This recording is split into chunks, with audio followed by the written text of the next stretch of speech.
In the 1960s, an American oil company built something extraordinary in the Persian Gulf, a terminal, a deep-water island port, capable of loading 7 million barrels of crude oil every single day. They built it for Iran. They built it to help Iran become one of the world's great oil exporters. That American company was called Amoco, and the island they built on was called Kharg.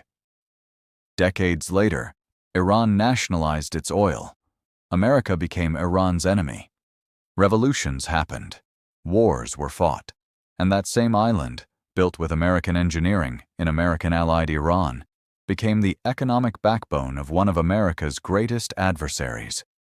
Today, as the United States and Israel wage war against Iran, that island is still standing, untouched, unharmed, processing 90% of Iran's oil exports every single day. And now, America is considering taking it back, not bombing it, taking it, occupying it, controlling the very infrastructure that American hands built 6 decades ago.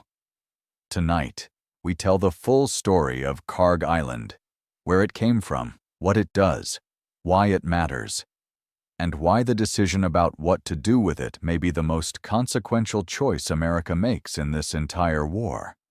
To understand Kharg Island today, you have to go back to a very different era. The 1960s, Iran was ruled by Shah Mohammad Reza Pahlavi, a Western-aligned monarch who maintained close ties with the United States.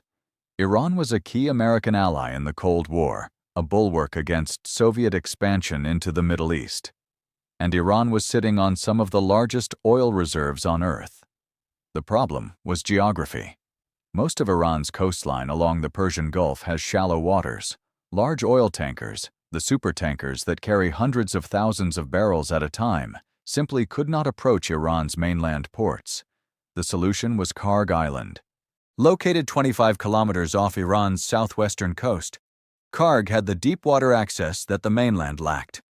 American oil company Amoco was brought in to design and build a world-class export terminal on the island.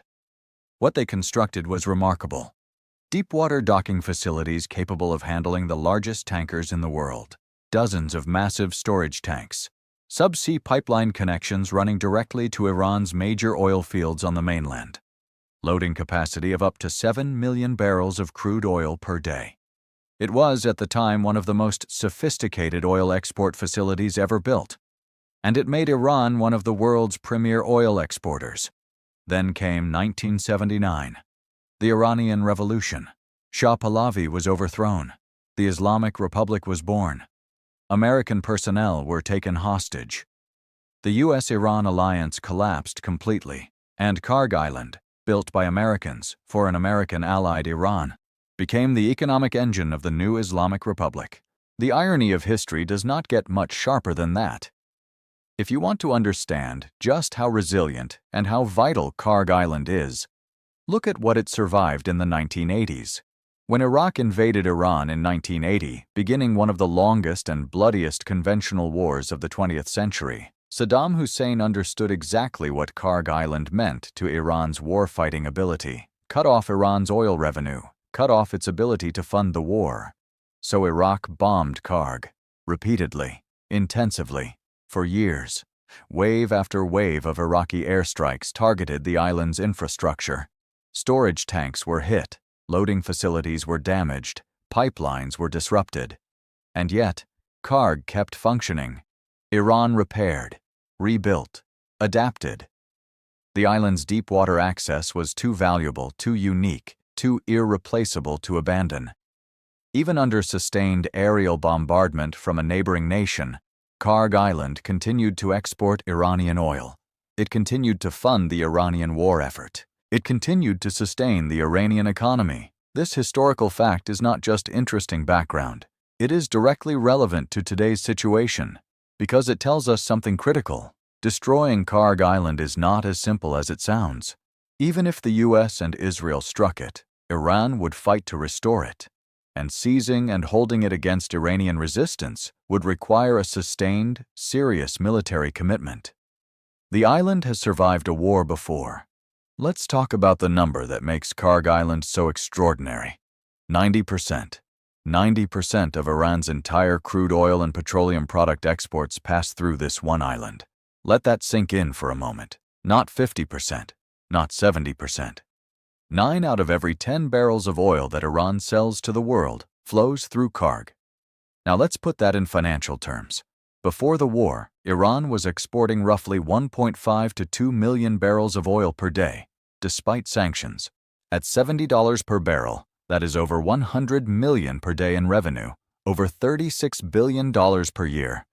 That money funds Iran's government, its military, its Revolutionary Guard, its nuclear program, its network of proxy forces across the Middle East, Hezbollah in Lebanon, militias in Iraq, the Houthis in Yemen. 90% of that revenue flows through one island, one terminal, one set of loading docks, one subsea pipeline connection. Now consider what happens if that island is seized. That $36 billion annual revenue stream, gone. The Revolutionary Guard, unfunded. The proxy network, starved of money. The new supreme leader, unable to pay his military. The Iranian government, facing an economic collapse within months. This is why analysts call Kharg Island Iran's Achilles heel. This is why seizing it is described, by some, as more powerful than any bomb. And this is why the decision about what to do with it is being treated in Washington as one of the most consequential choices of this entire conflict. Inside the Trump administration, the debate over Kharg Island is intense, and the voices on different sides reveal the deep strategic disagreements at the heart of U.S.-Iran policy. White House advisor Jared Agin has been the most explicit public voice in favor of action. Speaking on Fox Business, he said the goal is to seize Iran's vast oil resources from the hands of terrorists. His Venezuela comparison was deliberate, pointing to a model where the U.S. removes a government and American energy companies gain access to that country's oil sector. Some conservative analysts are even more direct. Michael Rubin of the American Enterprise Institute called seizing Kharg a no-brainer, arguing that controlling Iran's energy infrastructure is the most effective lever for pressuring whatever government comes next in Tehran. Israel's opposition leader Yair Lapid went furthest of all, calling for the complete destruction of Kharg's oil fields and energy industry, arguing this is the only way to truly collapse the Iranian regime. But other voices urge extreme caution. Michael Doran of the Hudson Institute warned that the Trump administration does not want to destroy Iran's post-war economic foundation, because the country that comes after the Islamic Republic will need that oil revenue to function. Richard Nephew, a former U.S. diplomat with deep Iran expertise, pointed to the cascade of consequences that would follow any Kharg operation. And the fundamental restraint remains oil prices. With oil already above $100 per barrel, and Qatar's energy minister warning it could reach $150, the White House knows that any action that further disrupts Gulf energy supply could trigger a global economic crisis. That tension, between the strategic appeal of seizing Kharg and the economic catastrophe it could trigger, is the central dilemma the Trump administration is wrestling with right now. The Venezuela comparison that White House advisor Agin made is worth examining in much greater depth because it reveals the full scope of what the Trump administration may be envisioning.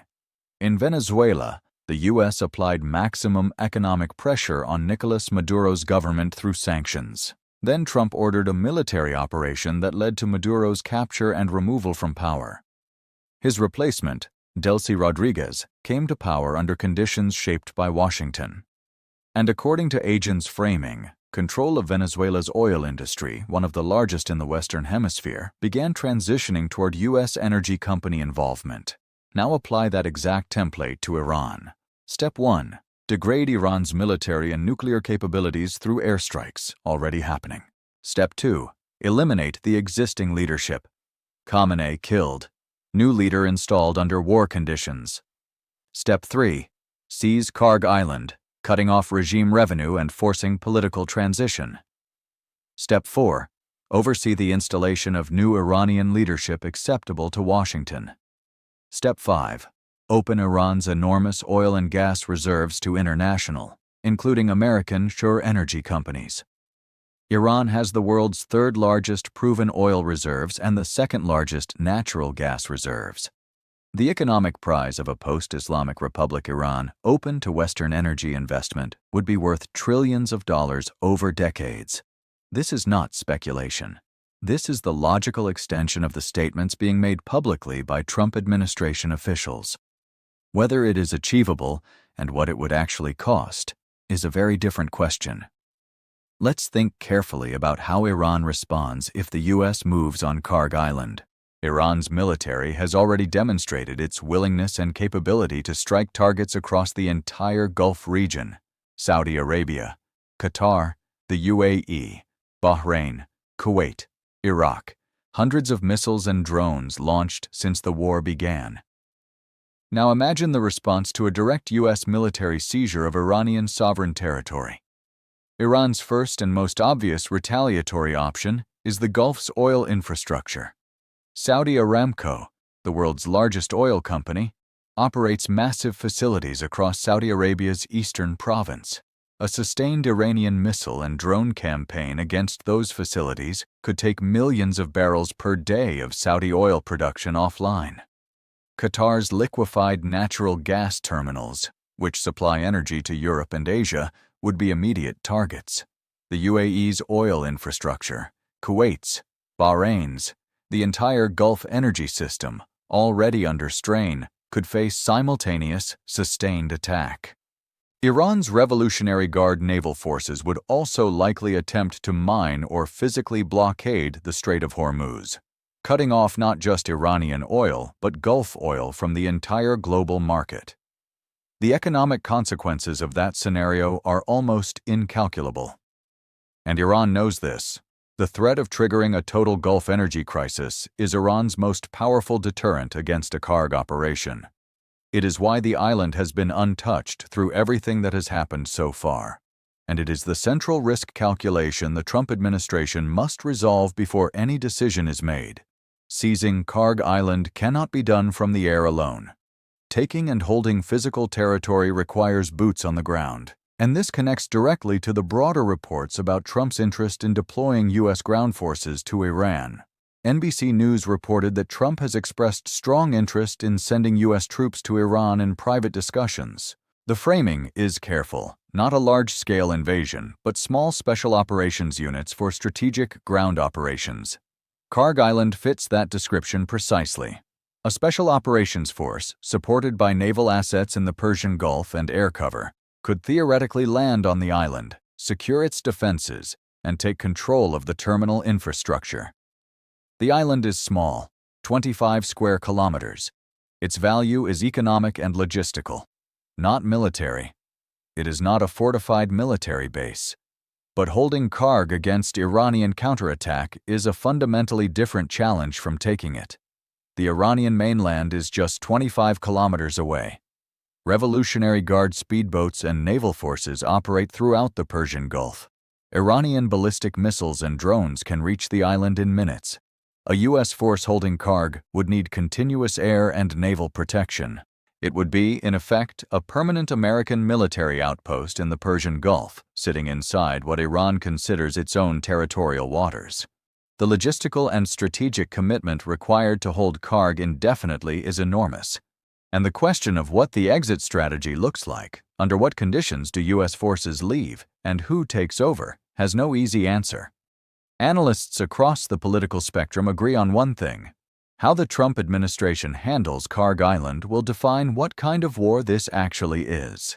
If the U.S. continues to leave Kharg untouched, it signals that despite all the aggressive rhetoric, Washington is pursuing limited objectives. Degrade Iran's military. Eliminate its nuclear capability. Force a change in Iranian government. But leave Iran's economic foundation intact for whatever comes next. That is a war with a defined endpoint. A war that leaves room for a post-conflict Iran to rebuild and stabilize. If the U.S. seizes Kharg, it signals something completely different. It signals that this is a total war against the Islamic Republic as an economic and political entity.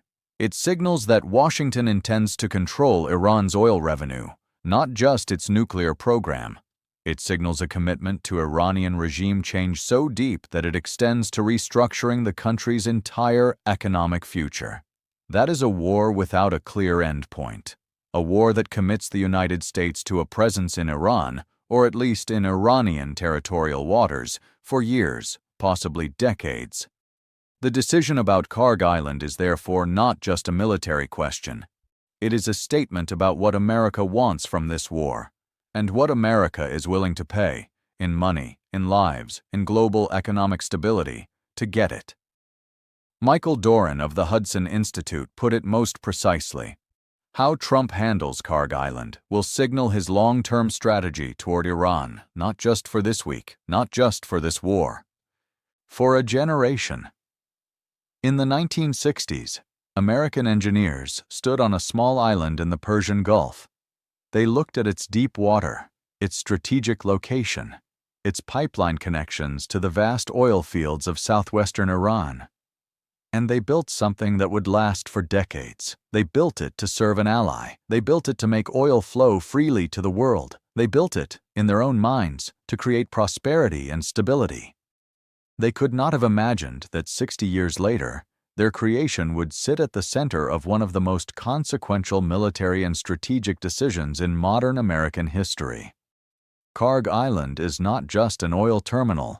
It is the distilled history of America's relationship with Iran, built in partnership, lost in revolution, survived through war, and now, potentially, about to become the subject of an American military operation.